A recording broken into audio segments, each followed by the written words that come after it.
Salut à tous et bienvenue sur notre vidéo concernant l'Atame. Je m'appelle Wupo et je vais vous expliquer les différents aspects de cet outil magique.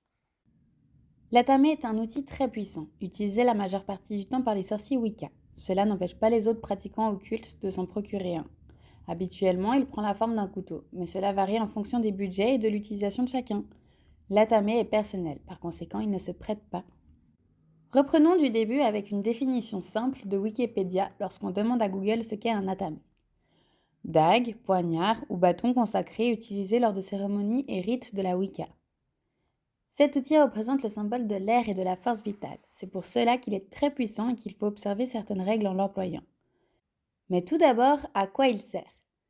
L'Atame sert à condenser et rediriger certaines énergies. C'est pour cela qu'on l'emploie régulièrement afin de créer des cercles de protection. En condensant ces énergies, cela rend le cercle très puissant. On peut aussi l'utiliser pour graver les bougies. Là également, l'énergie condensée dans la pointe rajoute de la puissance aux écrits et symboles que vous gravez. Et pour finir, il peut être employé pour couper des éléments rituels ou des liens néfastes. Les deux derniers éléments sont parfois remis en cause car la boline possède déjà ses utilisations. Maintenant, à chacun de voir ce qu'il préfère en faire.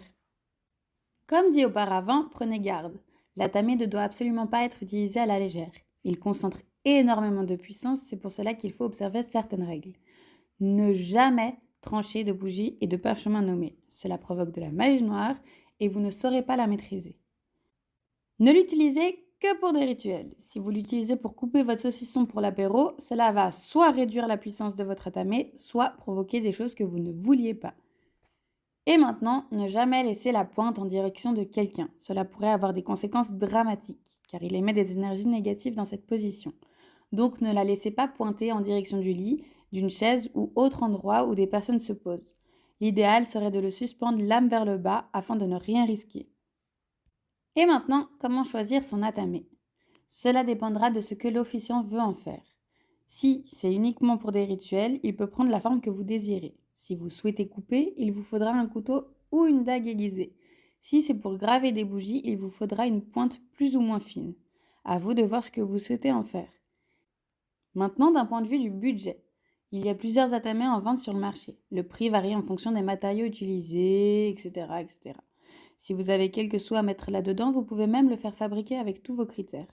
Maintenant, si vous souhaitez en prendre un bon marché, assurez-vous bien qu'il soit fait avec des matières primaires. Cela lui donnera plus de puissance. Plastique et autres sont à éviter. L'idéal est un manche et une lame faits d'os, de bois ou de métal. N'oubliez pas de le consacrer avant de l'utiliser.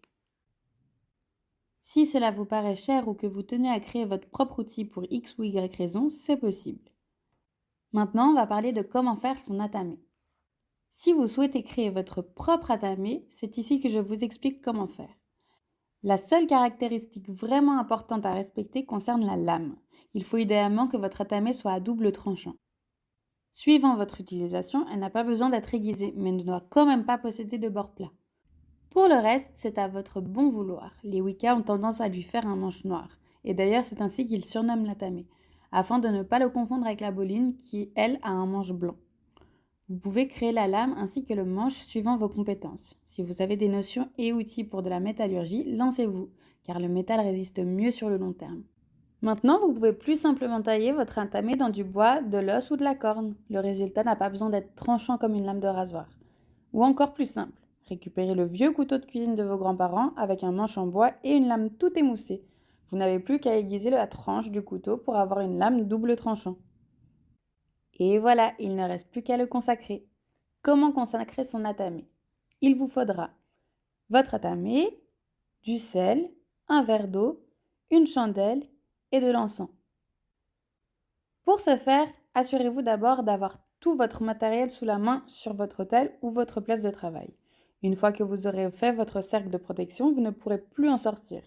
Ce rituel est simple mais doit toutefois être suivi rigoureusement. Prenez l'outil dans vos mains, le haussez au-dessus de votre tête pour le présenter aux dieux et aux déesses que vous avez choisi d'honorer. Si vous n'avez pas d'idée d'identité, consacrez l'Atame aux archétypes, c'est-à-dire la grande déesse de la terre et à son consort. Ensuite, procédez avec les éléments. Saupoudrez un peu de sel sur l'outil en disant « Je consacre cet Atame avec le sel de la terre ». Poursuivez ensuite avec l'eau en disant « Je consacre cet Atame avec l'eau du ciel et des rivières ». Continuez alors avec la flamme en rapprochant votre outil de celle-ci, sans la toucher, et sans vous brûler bien sûr, en disant « Je consacre cet atame avec le feu sacré ». Terminez alors avec l'encens, en baignant votre outil dans la fumée et en prononçant les mots suivants. Je consacre cet atame avec l'air parfumé. Il ne vous reste plus qu'à ouvrir votre cercle et votre atame est enfin prêt. Nous espérons sincèrement que cette vidéo vous ait plu. N'hésitez pas à venir nous voir sur notre page Instagram. Likez et abonnez-vous.